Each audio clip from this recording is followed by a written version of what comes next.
കേരളത്തിൽ വളരും തോറും പിളരും, പിളരും തോറും വളരും എന്ന മുദ്രാവാക്യം അന്വർത്ഥമാക്കിയ രാഷ്ട്രീയ പാർട്ടിയാണ് കേരള കോൺഗ്രസ്. രണ്ട് മുന്നണികളിലുമായി നിന്ന് അവർ കേരള രാഷ്ട്രീയത്തിൽ തങ്ങളുടേതായ ഒരു ഇടം ഉറപ്പിച്ചിട്ടുണ്ട്. ഇപ്പോൾ എൽ ഡി എഫിലും ഒരു കേരള കോൺഗ്രസ് ഉണ്ട്, യു ഡി എഫിലും ഒരു കേരള കോൺഗ്രസ് ഉണ്ട്. ഈ രണ്ട് കേരള കോൺഗ്രസും പിളർപ്പിനെ അഭിമുഖീകരിക്കുന്നു എന്ന വാർത്തയാണ് ഇന്ന് ചർച്ചയായിരിക്കുന്നത്. എന്താണ് സാർ ഈ രണ്ട് കേരള കോൺഗ്രസിനും സംഭവിച്ചിരിക്കുന്നത്?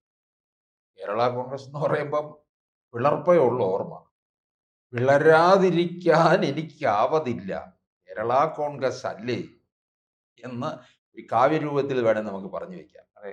പിന്നെ എൽ ഡി എഫിലെ പ്രധാന കേരള കോൺഗ്രസ് എന്ന് പറയുന്നത് ജോസ് കെ മാണി വിഭാഗം, നമ്മുടെ കുഞ്ഞുമാണിയുടേതാണ്. അതെ. പിന്നെ ഉണ്ട് ബാലകൃഷ്ണപിള്ള, ആ. Kerala Congress B, B Ganesh. അത് ഒരു എം എൽ എ ഉള്ളൂ. പിന്നെ ജനാധിപത്യ കേരള കോൺഗ്രസ്, അത് ആന്റണി നമ്മുടെ രാജു. ആന്റണി രാജു. അത് ഇത്തവണയോടുകൂടി അതിന്റെ കട്ടയും ബോർഡും മടങ്ങാം. അത് ആ സീറ്റ് CPM എടുക്കും. അല്ല, ഈ ശരിക്കും പറഞ്ഞാൽ ഈ ജനാധിപത്യ കേരള കോൺഗ്രസ് എന്ന് പറഞ്ഞ് ആന്റണി രാജു വാസ്തവത്തിൽ PJ ജോസഫിന്റെ കൂടെയായിരുന്നു. അദ്ദേഹം LDF വിട്ടപ്പോഴാണ് ഇദ്ദേഹം പിളർന്ന് ഈ ജനാധിപത്യ കേരള കോൺഗ്രസ് ഉണ്ടാക്കിയത്. എനിക്ക് LDF വിടാൻ സാധിക്കില്ല എന്നും പറഞ്ഞ് അദ്ദേഹം LDFിൽ തന്നെ ഉറച്ചു നിന്നു. ഇപ്പോൾ ജോസ് കെ മാണി LDFിലേക്ക് വന്ന സ്ഥിതിക്ക് അദ്ദേഹത്തിന് അവരുമായിട്ട് ലയിക്കാം വേണമെങ്കിൽ. അതെ. അല്ല, ഈ ജനാധിപത്യ കേരള കോൺഗ്രസിൽ ഉണ്ടായിരുന്നതാണല്ലോ ഫ്രാൻസിസ് ജോർജ്. പിന്നെ അതങ്ങ് തിരിച്ചുപോയി. അതെ. അദ്ദേഹമാണ് ഇപ്പം കോട്ടയത്തു നിന്ന് UDFിന്റെ പിന്നെ ഇദ്ദേഹത്തെ സ്ഥാനാർത്ഥിയായിട്ട്, അതെ, ആ, ജോസ് കെ മാണിയുടെ സ്ഥാനാർത്ഥിയെ പരാജയപ്പെടുത്തി MP ആയിട്ട് പാർലമെന്റിലേക്ക് പോയത്. അപ്പം ഈ ജനാധിപത്യ കേരള കോൺഗ്രസ് ഇനി ഇപ്പം ആന്റണി രാജു കിട്ടാവുന്ന സൗഭാഗ്യങ്ങളൊക്കെ കിട്ടി. ഒരു തവണ മന്ത്രിയായി 2.5 വർഷം. പിന്നെ നോക്കി അവിടെ ഇരിക്കാനായിട്ട് ലോട്ടറി അടിച്ച പോലെ.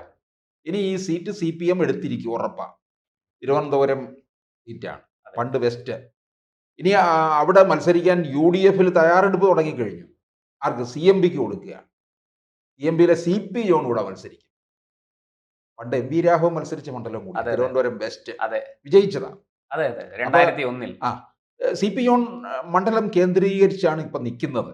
പ്രവർത്തനം അടിത്തട്ടിൽ തുടങ്ങി എന്നാണ് അറിയാൻ കഴിഞ്ഞിട്ടുള്ളത്.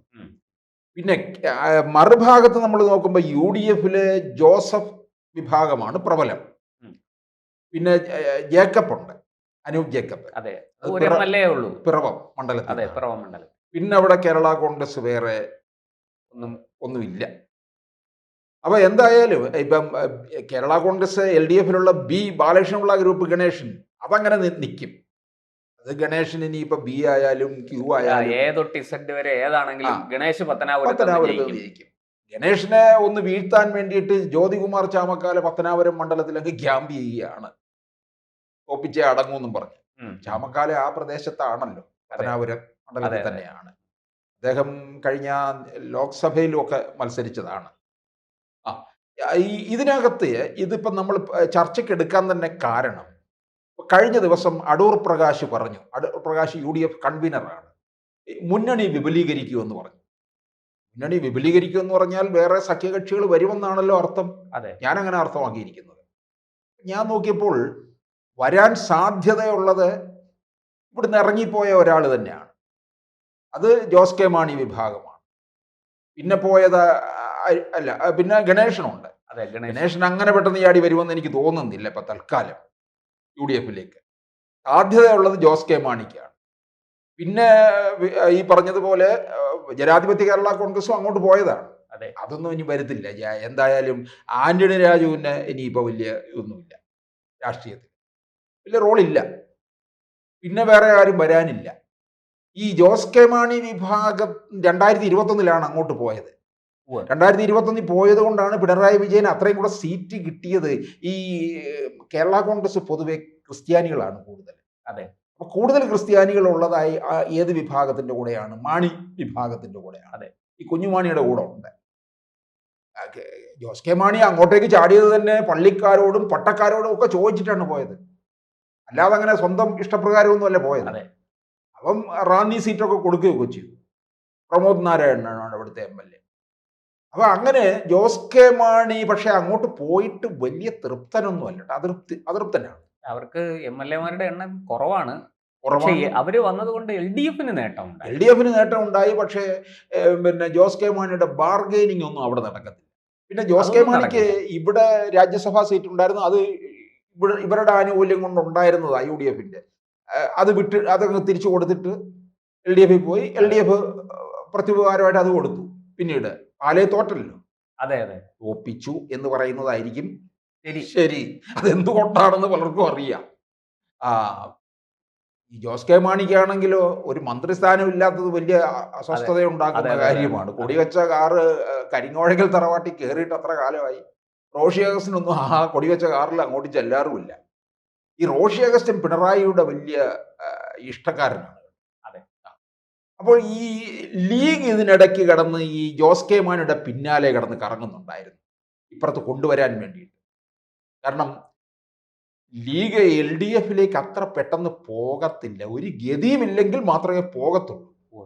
കാരണം ഈ UDF-ൽ ഉള്ളതുപോലുള്ള കളിയും ബാർഗൈനിങ് ലീഗിനും അറിയാം ഈ അവിടെ നടക്കത്തില്ല. കോൺഗ്രസിനെ ഇങ്ങനെ വരുതിക്ക് നിർത്തുന്നത് പോലെ CPM-നെ വരുതിക്ക് നിർത്താൻ പറ്റില്ല. CPM ആള് വേറെയാണ്. മുസ്ലിം ലീഗിന് അറിയാം. CPI വാലും ചുരുട്ടി പത്തി മടക്കി ഒച്ചാനിച്ച് നിൽക്കുകയാണ്. അപ്പൊ അതെ, പിന്നെ ഒരു കാലത്ത് കേരളം ഭരിച്ച പാർട്ടിയാണ്. അയ്യോ എന്റെ അമ്മ C അച്യുതമേനോനും PK വാസുദേവൻ നായരും M ഗോവിന്ദൻ നായരും ഒക്കെ ഉണ്ടായിരുന്ന ഒരു ടി പാർട്ടി. തോമസും ആ വലിയ ഗടാഗടിയന്മാരുടെ പാർട്ടിയാണ്. യാതൊരു അഴിമതിയില്ലാതെ പിന്നെ ലാളിത്യം മുഖമുദ്രയായിട്ട്. മാത്രമല്ല കേരളത്തിന്റെ വികസനത്തിന് വലിയ സംഭാവനകൾ നൽകിയ ഒരു കാലമാണ് ഈ അച്യുതമേനോന്റെ ഒക്കെ കാലം. തിരുവനന്തപുരത്ത് പല കാര്യങ്ങളും വന്നത് ആരുടെ കാലത്താ?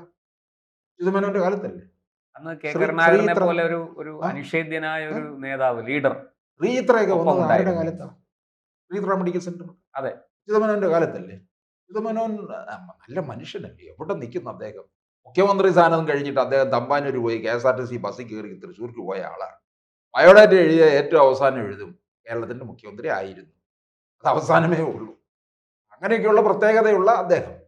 അപ്പം CPIക്ക് പോലും അവിടെ വാലി ചുരുട്ടി നിൽക്കുകയാണ്. അപ്പൊ ജോസ് കെ മാണി ഇപ്പോൾ നോക്കുന്നത് 26-ൽ UDF അധികാരത്തിൽ വരുമോ എന്നുള്ളത് ഒരു രഹസ്യ സർവേ അവർ നടത്തുന്നുണ്ട്. പഞ്ചായത്ത് തെരഞ്ഞെടുപ്പ് കഴിയുമ്പോൾ അത് പൂർണ്ണമായിട്ടും അങ്ങനെ പറയാൻ പറ്റത്തില്ല. പഞ്ചായത്ത് തെരഞ്ഞെടുപ്പിന്റെ ഒരു ചിത്രവും നിയമസഭാ തെരഞ്ഞെടുപ്പിന്റെ ചിത്രവും എപ്പോഴും വ്യത്യസ്തമാണ്. എന്നാലും ഒരു ഏകദേശം മനസ്സിലാക്കി എടുക്കാൻ പറ്റും. ആകെ അതിനൊരു ഒരു ഒരു തിരിച്ചടി ഉണ്ടായത്, അല്ലെങ്കിൽ അതിനൊരു അപവാദമായിട്ട് പറയാൻ കഴിയുന്നത് 2011-ലെ നിയമസഭാ തെരഞ്ഞെടുപ്പാണ്. 10-ൽ LDF UDF മികച്ച വിജയം നേടി തദ്ദേശ സ്ഥാപനങ്ങളിലേക്ക്. പക്ഷെ 11-ൽ വന്നപ്പോൾ നേരിയ ഭൂരിപക്ഷത്തിനാണ് അവർ അധികാരത്തിൽ. LDF തിരിച്ചു വരുന്ന കാഴ്ചയാണ് നമ്മൾ കണ്ടത്. അപ്പൊ ഈ പിന്നെ അങ്ങനെ വരികയാണെന്ന് ജോസ് കെ മാണി ഇങ്ങോട്ടേക്ക് ചാടാൻ തയ്യാറാകുകയാണെങ്കിൽ അവിടെ പിളർപ്പുണ്ടാകും LDF-ലുള്ള. പിന്നെ UDF-ലെ ജോസഫ് വിഭാഗം, ജോസഫ് ഇപ്പോൾ നിലവിൽ MLA-ക്കാണ്. പക്ഷെ അനാരോഗ്യ പ്രശ്നമുണ്ട്, പ്രായവുമായി. അദ്ദേഹം ഇനി മത്സരിക്കത്തില്ല എന്തായാലും. പക്ഷെ അദ്ദേഹം മകനെ ഇറക്കിയിട്ടുണ്ട്. ഈ മകനെ ഇറക്കിയതിലെ ജോസഫ് വിഭാഗത്തിനകത്ത് വലിയ അതൃപ്തിയും എതിർപ്പും നിൽക്കുകയാണ്. അവിടെയും പാർട്ടി പിളരാനുള്ള സാധ്യതയാണ് കാണുന്നത്. പിളർന്നു കഴിയുമ്പം എവിടൊക്കെ നിൽക്കുമെന്ന് അറിയത്തില്ല, ഏതൊക്കെ മുന്നണിയിലായിരിക്കും എന്നുള്ളത്, ഏതൊക്കെ പാർട്ടികളിലായിരിക്കും. പിന്നെ അപ്പൊ പിളർപ്പ് ഏതാണ്ട് ഉറപ്പാണ്. പിന്നെ വേറൊരു കാര്യവും കൂടി ഉണ്ട്. അടുത്ത തവണ 26 വരെ ഒന്ന് നോക്കും, ഏതിലോട്ട് പോയാലാണ് സാധ്യതയുള്ളതെന്ന് വിചാരിച്ച് അങ്ങോട്ട് പോകും. പിന്നെ അത് കഴിഞ്ഞ് ഇവരെല്ലാം എവിടെ വരുമെന്നറിയാമോ? NDA-യിൽ വരും. NDA അവർക്കറിയാം 26-ൽ BJP കേരളം പിടിക്കില്ല, പിടിക്കും. 26-ലെ നമുക്ക് ഭരണത്തിൽ അങ്ങനെ ഇരിക്കാം. അത് കഴിയുമ്പോൾ പതുക്കെ ഇവരൊക്കെ NDA മുന്നണിയിലേക്കും വരുന്ന കാഴ്ച നമുക്ക് കാണാമെന്നുള്ളത് ഉറപ്പാണ്.